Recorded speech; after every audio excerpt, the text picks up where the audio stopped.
Assalamualaikum warahmatullahi wabarakatuh. Apa kabar anak-anak kelas 4B? Hari ini kita belajar tema 2, selalu berhemat energi. Mata pelajaran kali ini adalah IPS, yaitu sumber daya alam.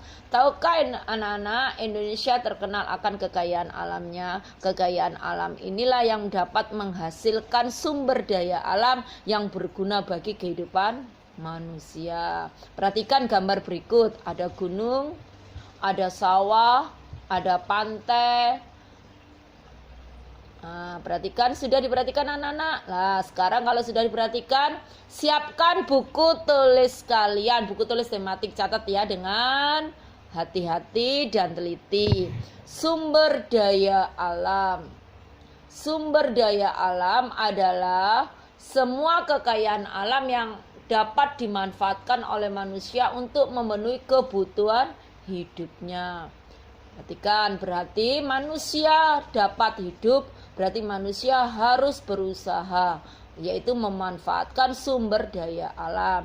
Yang kedua, sumber daya alam berdasarkan sifatnya ada dua, yaitu sumber daya alam yang dapat diperbarui dan sumber daya alam yang tidak dapat diperbarui. Sumber daya alam yang dapat diperbarui adalah sumber daya alam yang akan ada terus-menerus dan akan cepat pulih kembali dan proses pembentukannya cepat, yang artinya sumber daya alam ini jika digunakan terus-menerus tidak akan cepat habis. Karena untuk membuat sumber daya alam ini kembali akan memerlukan waktu yang cepat. Contohnya apa? Tumbuhan dan hewan.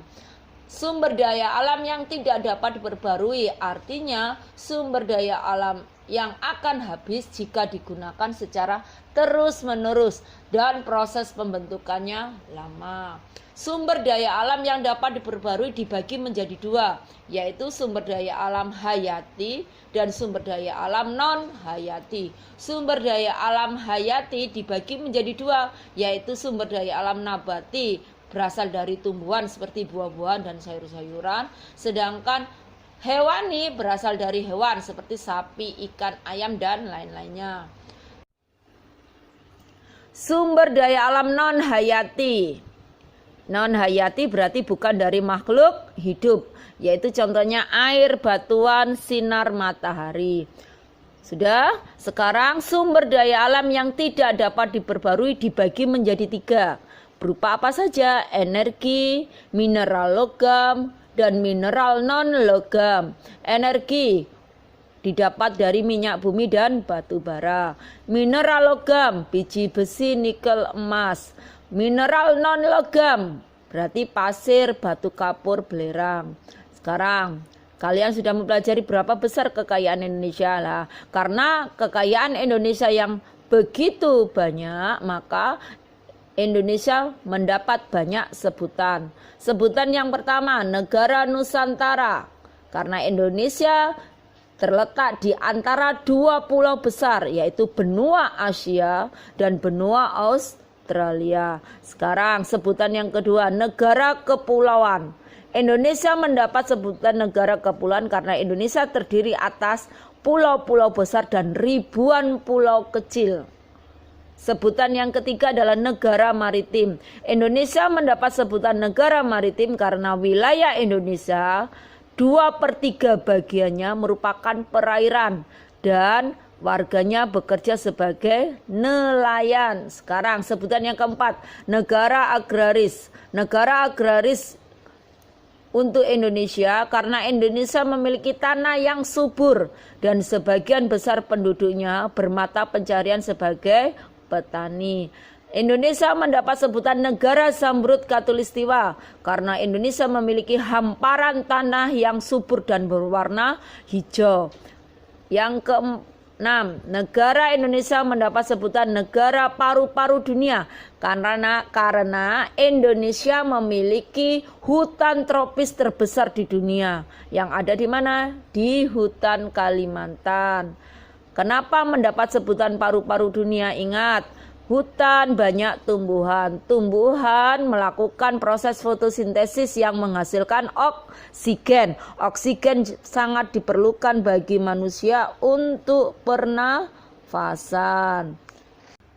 Sumber daya alam berdasarkan tempatnya dibagi menjadi dua, yaitu sumber daya alam darat dan sumber daya alam laut. Manfaat apa saja yang dapat diambil dari sumber daya alam tersebut? Yang pertama, sumber daya alam laut menghasilkan perikanan seperti ikan tuna, ikan layar, udang, dan lain-lainnya. Yang kedua, industri garam. Garam berasal dari penguapan air laut dengan bantuan sinar matahari. Usaha garam ini banyak ditemui di daerah Madura, Gresik, Pati, dan Rembang. Kegunaannya garam untuk bumbu masak, untuk kesehatan, dan kosmetik. Hasil laut yang ketiga yaitu rumput laut. Ingat, rumput laut adalah bahan dasar pembuatan agar-agar. Tahukah kalian, Indonesia sangat terkenal sebagai salah satu negara yang mempunyai tanah sangat subur. Bisa dikatakan bahwa berbagai macam sumber daya alam dapat kita temukan di negara kita tercinta. Ada pun beberapa sumber daya alam yang akan Ibu jelaskan pada kesempatan kali ini.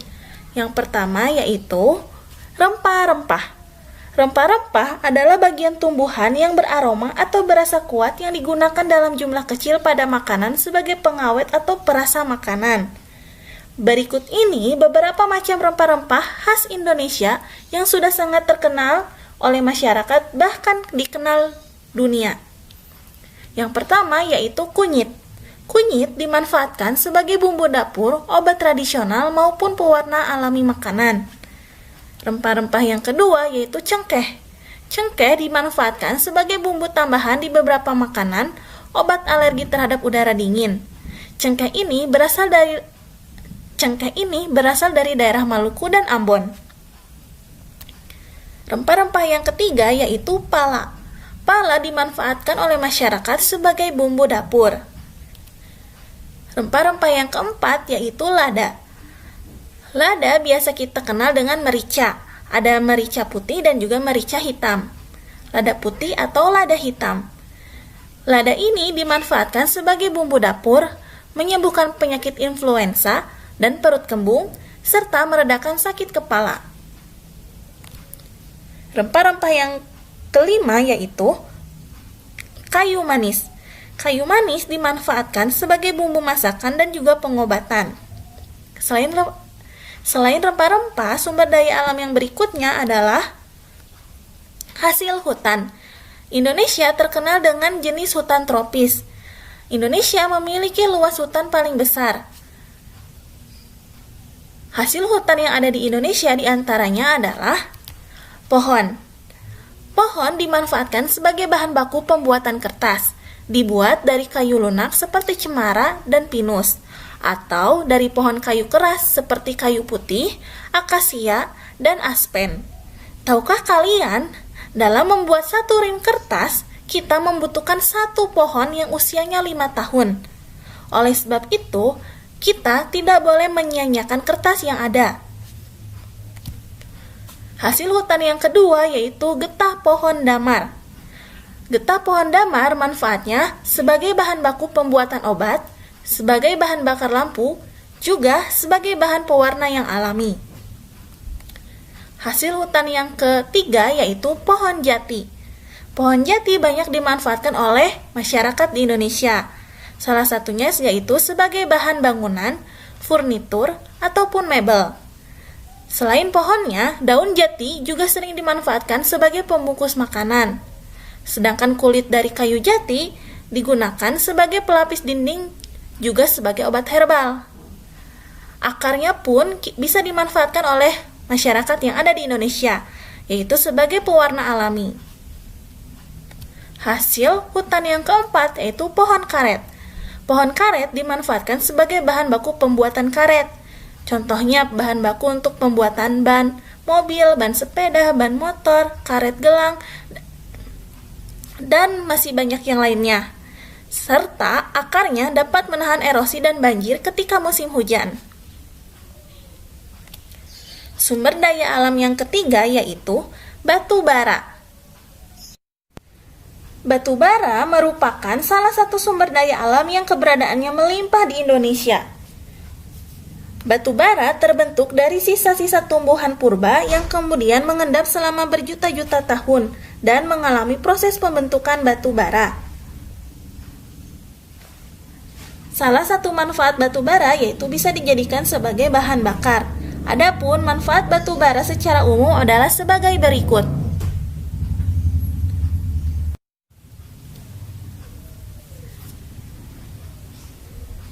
Pemanfaatan batu bara bisa dimanfaatkan sebagai bahan pembangkit tenaga listrik. Salah satu contoh pembangkit listrik yang menggunakan tenaga batu bara yaitu pembangkit listrik batu bara di Paiton, Probolinggo. Kedua, bahan bakar berbagai industri. Ketiga, yaitu bahan bakar kompor briket. Sekian pembelajaran hari ini anak-anak. Tetap berdoa ya anak-anak. Semoga kita semua dalam keadaan sehat walafiat dan kita dapat melakukan pembelajaran di sekolah seperti dulu kala. Assalamualaikum warahmatullahi wabarakatuh.